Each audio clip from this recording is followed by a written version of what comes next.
Kuha tayo ng pugita. May laman yung palunggaan natin dito. Oo. Yan o.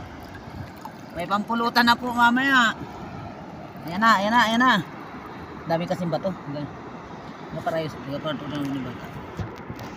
May si pari lang ito. Ayan na, ayan na. Ayan na po, gumagapang na siya. Lumabas ka na, huwag ka nang pahirap sa sarili mo.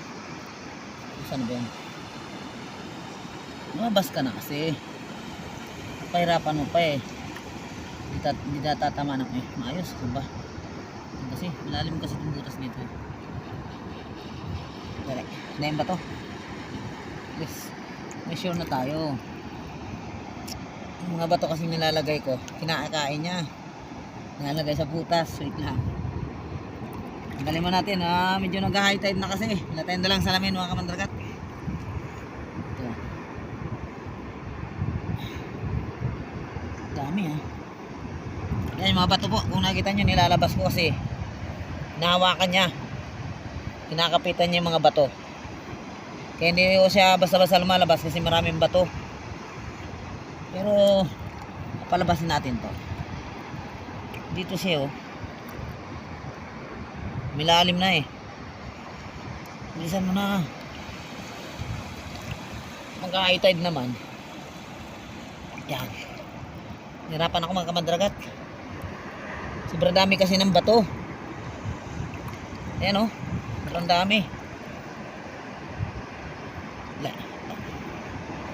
Hindi ko siya mag-aanong matamaan kasi ang dami niyang kinakapit ang bato.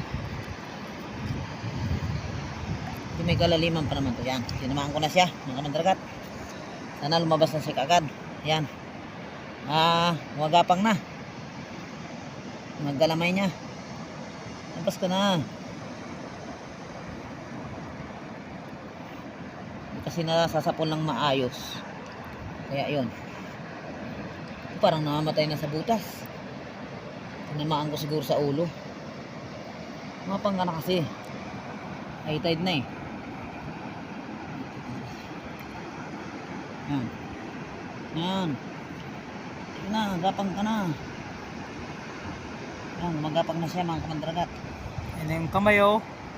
Sana lumabas siya, hindi mamatay sa butas. Kung mamatay sa butas, delikado po to.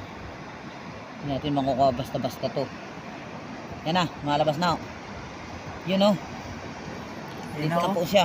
Kamay oh, ayun oh. Yan na po siya kamandragat.